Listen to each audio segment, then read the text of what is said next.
The first thing she learned about captivity was that time does not pass the way it does in the open world. It thickens. It pools. It becomes something you wade through rather than walk across.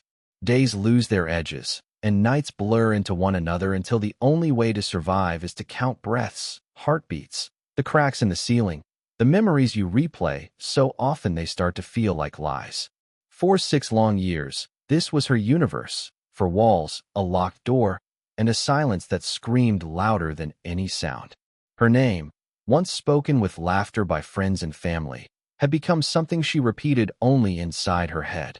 Saying it out loud felt dangerous, like it might remind the world she existed and bring consequences she could not survive. She had been taken young enough to believe help would come quickly. In the beginning, she listened for footsteps that weren't supposed to be there, for sirens, for the crash of a door being kicked in. She imagined her mother's voice calling her name, imagined hands reaching for her, imagined freedom as something just beyond the next sunrise. But sunrises came and went, filtered through a small, high window that let in more dust than light. Weeks turned into months. Months became years. Hope did not vanish all at once. It eroded, grain by grain, like a cliff battered by an uncaring sea. Still, something stubborn lived inside her. A thin thread of will that refused to snap, even when everything else did. The man who kept her there was careful in the way predators often are. He believed himself invisible, untouchable, as if the land itself protected him. His place was far from towns, hidden among dry fields and scrub where the wind carried secrets away before they could reach listening ears. He underestimated the land, though, and he underestimated her. She learned to listen, not just to survive, but to plan. She memorized routines, the creak of floorboards, the hours when the world above her grew quiet. She learned which days he left for longer stretches and which days he returned angry, smelling of dust and sweat and something darker. She learned to make herself small when she needed to and invisible when she could. Survival became an art form, practiced daily, perfected through pain. The seasons changed outside, even if they felt meaningless to her at first. Summers brought suffocating heat that pressed down on her chest until breathing felt like work. Winters came with a cold that sank into her bones and stayed there, long after the air warmed again. She marked time by these shifts, by the way the light changed through the window, by the sounds of animals that came and went. 6 years is a long time to be trapped, but it is also a long time to learn how to endure. Far away from her prison, a cowboy named Eli lived a life shaped by routine and responsibility. He rose before dawn, worked until the sun sank low, and slept with the kind of exhaustion that came from honest labor. His world was wide open, endless sky, rolling land, the rhythm of hooves and wind. He was not a man who went looking for trouble, but he had never been one to look away from it either. Eli had grown up believing the land spoke to those willing to listen. His father had taught him that, along with how to ride, how to mend fences, and how to keep his word. When his father passed, those lessons stayed with him, etched deeper than any brand. Eli carried them quietly, the way some men carry faith. They guided him more than he realized. The day their paths crossed did not feel extraordinary at first. Eli had been riding the edge of his property, checking on a fence line that had been damaged by a recent storm. The land was restless that day. The wind moved strangely, and the animals were uneasy. His horse kept shifting, ears flicking toward a direction Eli hadn't planned to go. Experience told him not to ignore signs like that. So he followed. What he found was nothing at first glance. Just an old structure, half forgotten by the world, blending into the landscape as if it had grown there. Eli might have passed it by if not for a sound, faint, almost swallowed by the wind. A sound that did not belong to the land. He dismounted slowly, instincts sharpening. Cowboys learn to trust their gut because out there, hesitation can cost you everything. He listened again. There it was. A sound that carried pain and urgency in equal measure. A human sound. Inside, she had learned not to scream. Screaming wasted energy and brought punishment. But on that day, something inside her shifted. Maybe it was the way the air felt, or the sense that something had changed. Maybe it was simply the fact that after 6 years, she was tired of being quiet. She made the sound before she could talk herself out of it, forcing it past dry lips and a throat and used to hope. When Eli found the door, locked and reinforced, he did not hesitate. He didn't know the story yet, didn't know the years behind that sound, but he knew one thing with absolute clarity. Someone needed help, and he was there. He broke in with the strength of a man who had spent his life working with his hands and the determination of someone who refused to leave things as they were. The light that spilled into her world hurt her eyes. She raised her arm to shield them, expecting anger, punishment, disappointment. What she saw instead was a stranger with dust on his boots and concern written plainly across his face. For a moment, neither of them spoke.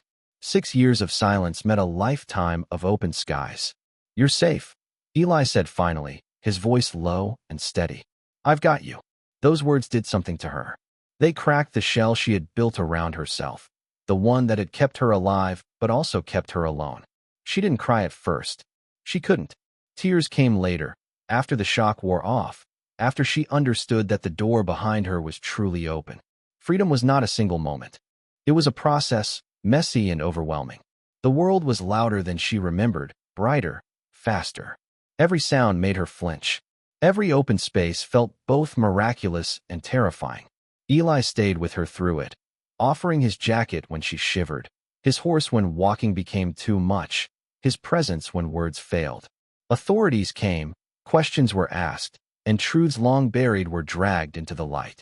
The man who had held her was finally exposed, his invisibility shattered. Justice moved slowly, but it moved.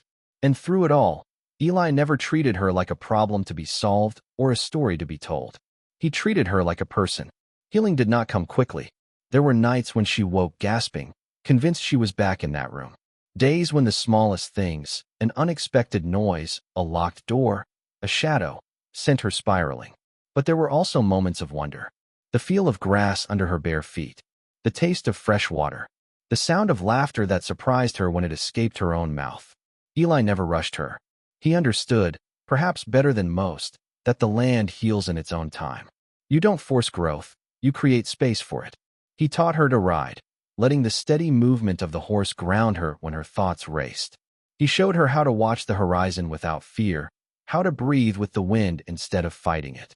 Slowly, she began to reclaim pieces of herself. Her name became something she said out loud again. Her voice grew stronger. Her posture changed, shoulders no longer curled inward as if bracing for impact. The past did not disappear, but it stopped defining every moment of her present.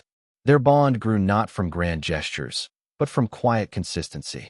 Shared meals, long rides, conversations that drifted from light to heavy and back again. Eli never asked her to forget what had happened. He honored it by listening, by believing her, by standing beside her when the weight of memory grew heavy. For her, the cowboy became more than a rescuer. He became proof that kindness could exist without conditions, that strength did not have to be cruel, that the world held more than the darkness she had known.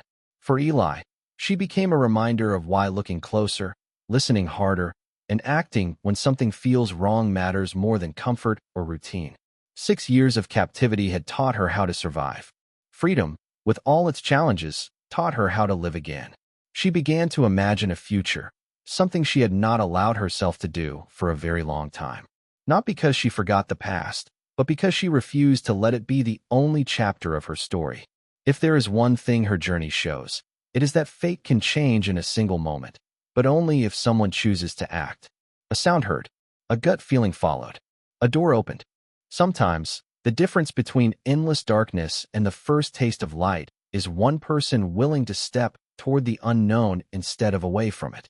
Stories like this matter because they remind us of our shared responsibility, to pay attention, to care, to intervene when something feels wrong. They remind us that even after years of silence, a voice can still be heard, and even after years of pain, a life can still be rebuilt. If this story moved you, if it reminded you of the power of courage, compassion, and human connection, don't let it end here. Stories have strength when they're shared. They have impact when they reach the right hearts. By subscribing to this channel, you become part of a community that believes in telling stories that matter, stories of survival, hope, and transformation. Your support helps keep these stories alive. It helps them reach others who might need inspiration, reassurance, or a reminder that they are not alone. So if you haven't already, Take a moment to subscribe, like, and share. Stay with us for more powerful journeys, more untold truths, and more reminders that even in the darkest places, change is possible. And sometimes, it rides in wearing dusty boots and a quiet promise of freedom.